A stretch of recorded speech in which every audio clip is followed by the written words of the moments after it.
With the final pick of the second round in the 2021 NFL Draft, the reigning Super Bowl champion Buccaneers take Kyle Trask. So stays in the state of Florida, goes from Gainesville to Tampa, and now going to sit behind the GOAT, Tom Brady. Kyle Trask was 2 years old when Tom Brady was drafted in 2000, a 20-year age gap between Tom Brady and Kyle Trask. And look, this is how Kyle Trask ascended to becoming the top quarterback with the Gators. In high school, sat behind De'Aaron King, sat behind Felipe Franks at Florida before becoming the starter, and now headed to the NFL. 43 touchdowns last season, breaking Danny Warfel's record at Florida, and Heisman finals, and now the final pick of the second round. Kyle Trask headed to Tampa Bay to be the backup for Tom Brady. Brady Quinn, your reaction to this?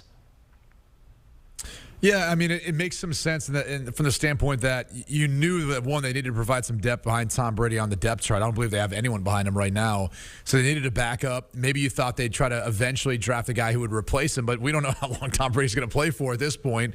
The reality is that they're similar quarterbacks as far as being prototypical pocket passers. And then it kind of ends there. You know, maybe outside of that, some of the poise that Trask showed at the college football level, under duress, under pressure, still, you know, spitting the football out and getting production out of it. But I'm a bit surprised by this pick. I think this team could still, you know, they could use a little bit of help. I don't care, you know, what you're pointing to, whether it's a running back position or looking somewhere on defense. I still think they could have found some other spots that would make more sense and try to live in the here and now with Tom Brady instead of a guy who may never even see the field, at least over the course of the next year or two when you've still got the GOAT. So, Pete, this one's a little bit surprising to me, man. Well, it just came across, too. I just heard this. Since they drafted a quarterback in the second round, Tom Brady wants to be traded. That just came across. He's not happy with this. I'm joking, of course, reference to Aaron Rodgers, but the bottom line is, this guy's not going to play for a couple years. He's going to be sitting. Tom Brady's not going to retire after next season. He looks like he can play, and he wants to play a couple more years, 3 more years. So this is a strange pick. I'm in agreement with Brady. If I was going to pick a quarterback, I'd probably pick Davis Mills. But this is a strange pick either way for the Buccaneers. All right, Brady, when you look at Kyle Trask, what are some of the question marks? Because, yeah, he is going to sit behind Tom Brady for a while. At least we don't know how long Tom Brady's going to play, but at least that he's been in that role, right? Again, I mentioned he was a backup to De'Aaron King in high school, came to Florida, was the backup behind Felipe Franks. He got injured, and then he ascends to the starter and has this Heisman Trophy-like season. So there's a chance here that he sits, learns, and becomes a good quarterback at the NFL level. Sure. Yeah, there's a chance of that. There's a chance that doesn't happen. I mean, the reality is he's got a really interesting story. I think a couple years ago when he first got thrust into the starting role, everyone kind of went back to the point where they're going, wait, he hasn't started a game since freshman football back in high school? And you're kind of scratching your head because he played so well situationally, third down, red zone. And really, you saw that this past season as well on another, larger sample size. And that's honestly what a lot of the evaluators are going to look at when they're looking at this quarterback class. How do they perform in third down and red zone, considering that's crucial in the NFL game? So the truth of the matter is, if he gets an opportunity to be in Bruce Arians' system, I think he fits at least just from taking shots downfield, throwing the football around a lot. That's something Bruce Arians wants to do. Pete talks about all the time, no risk and no biscuit. That's his style of play. I think he can fit within that mold. Just the reality is at this point, as Pete touched on, I don't see the point in where he's going to go in and play. If you're getting this because you need depth or you need an insurance policy, so be it. I think Davis Mills probably is a little more NFL ready just from the type of system they'd run at Stanford, even though he didn't have a lot of playing experience there. I personally like Kellen Mond better, but this is the pick they went with. But as I said before, I think there's other spots they still could look to improve their roster. Is his arm good enough in this system? Because he's got good touch. Right. And I think there's times when you see him display arm strength. I would just say this. His accuracy to me in the short intermediate is a bit off. It's kind of surprising because sometimes he actually throws a more accurate football down the field.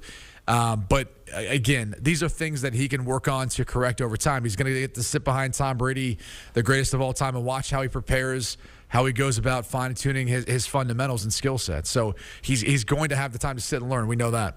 All right, well, you just mentioned Kellen Mond, and Kellen Mond is now off the board. 2 picks later, Kellen Mond headed to Minnesota to play for the Vikings. And Brady, this is the guy you thought that would be the first quarterback off the board in the second, third round. Here he is going to Minnesota. Yeah, I think it makes a little sense, too, only because, look, they could use some depth there behind Kirk Cousins in the event that he gets injured, even though it's pretty rare. He usually gets the ball in his hand decently quick before that happens. I like Mond, though. I think he could provide to be a useful backup and potentially a guy that develops into someone that maybe look at him more as a full-time starter. With his ability to run the football more as a dual-threat guy, I think he presents an interesting tandem in the backfield with Dalvin Cook. If you would mix in a couple zone reads here and there with Kellen Mond, if he was the starting quarterback, it'd be interesting to see what they could do, especially with some of the other talent they have there now with Justin Jefferson and Adam Thielen. So I'm not surprised the Vikings went with this. Pete, I don't know how you were viewing the Vikings coming into this draft. I thought they needed to take a quarterback at some point, not early, but somewhere in the second, third round, and obviously this is the direction they went. The talk was they were considering going up to get a quarterback, and they traded. Remember, they were one of those teams. They traded back down, but they were at one point considering going up to get a quarterback. They haven't said the name or even said that they were, but that's the rumor out there. And now they get Kellen Mond. Look, Kirk Cousins has played pretty good football. Let's be real, and I've been a critic of Kirk Cousins, but he's played well for them. He just hasn't won in the big moments, and he hasn't produced in the big moments. And his contract next year, not this year, next year, $45 million. $45 million. And so that puts a big damper on your cap if you have that kind of money on it. So this is one of those things that might be serving notice to Kirk Cousins. You make a lot of money, get us deeper into the playoffs and maybe into the Super Bowl. And here's the thing you got to like about Kellen Mond. He got better every single year during his time at Texas A&M. He's a good decision maker with the football. One of the things that when you and I were down with him when he was working out, I kind of said to him, I was like, did you make a concentrated effort to not run as much this year? Because I felt like that watching you. And he said, yeah, there were some things I wanted to work on when I came back, and playing from the pocket, moving within the pocket was one of those things. I wanted to showcase that I have that, and I'm not a guy who's just going to get outside the pocket and look to run. And so I think he accomplished that, but maybe a little bit to a fault because he's short-selling himself. This kid can run. He's dynamic when he takes off and run. He rushed for over, I think, 1,500 yards in his career at Texas A&M, and meanwhile passing for over 9,000 yards. I mean, when you think of the combination of those two things, you know, he can beat you both ways. So I like this pick for the Vikings. I actually think he could prove to be helpful for them, whether it's this year in case Cousins gets injured, or who knows what he develops into in the future. It's interesting because you compared him. I mean, we've compared back and forth with Trey Lance. Right. They're both going to similar systems now. Right. And so who has the better career? If he plays, let's just say he plays in a year or two. Well, the interesting thing is, I mean, at least on the outside looking in, it appears as if Jimmy Garoppolo is going to at least be put in San Francisco for 1 year. Right. And then you'd see Trey Lance. Same with Kirk which Cousins. actually may benefit Trey Lance, right? Same with Kirk Cousins. And probably with Kirk Cousins. But I think San Francisco's set up better right now for a quarterback to go there and succeed as compared to Minnesota. They don't have a better runner. No. They don't have better receivers. But I value Kyle Shanahan. They have George Kittle. I value Kyle Shanahan and George Kittle for that matter. So you're going and I would probably say the offensive line is you're better going than with San Trey Francisco. Lance then. 5 years from now, Trey Lance has a better start to his career than Kellen Mond. Well, and also, and San Francisco has a better defense. So I don't think he's going to be put in as many disadvantaged positions. Right now are tap dancing like crazy. I think if you put Kellen Mond in San Francisco's team, okay. I think he's got a great opportunity of being the better of the two quarterbacks. The situation and circumstance you enter into has a lot to do with it. Okay, I get it. I mean, that largely determines how things are going to go. But he's got good receivers in Minnesota. I mean, Akeem can speak this. How'd Baker Mayfield look before Kevin Stefanski He's got good receivers in Minnesota. He's got good receivers in Minnesota. Okay, there's some good receivers in San Francisco now, too. Like Deebo Samuel and Brandon Not as good Ayuk, as those guys. George Kittle. Not as good as those guys. Pete, your guy Davis Mills off the board now. He goes with the next pick, 67, to the Texans. Davis Mills either going to back up Deshaun Watson, Tyrod Taylor, whoever it is, but Davis Mills headed to Houston. We don't know the Deshaun Watson situation. We don't know how that's going to play out. Right. At some point, he's probably facing suspension at least, and then, you know, who knows what's going to happen in the legal system. We don't know. And so this is probably protecting yourself somewhat in case that plays out for the Texans. And remember, let's not forget, he didn't want to play there.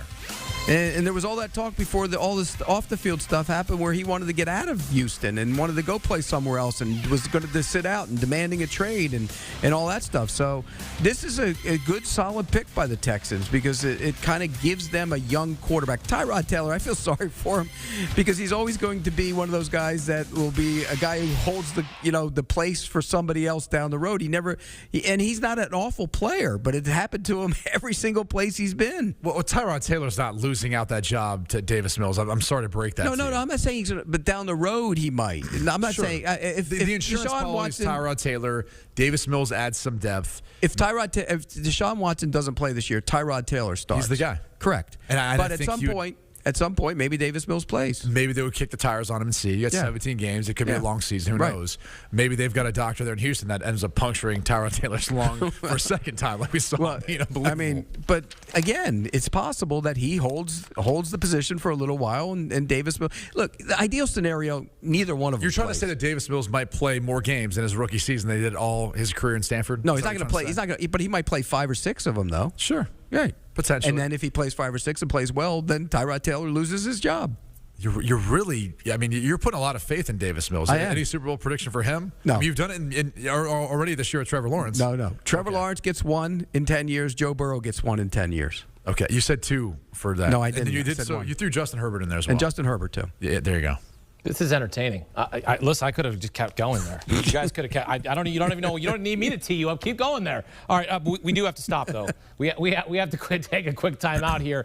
But quarterbacks drafted 3 of the last 4 picks here. Final pick of the second round: Kyle Trask to the Tampa Bay Buccaneers. 66. Kellen Mond going to the Vikings, and Davis Mills to the Texans. 67th overall. Pete Prisco, Brady Quinn back with us here on CBS Sports HQ when we return.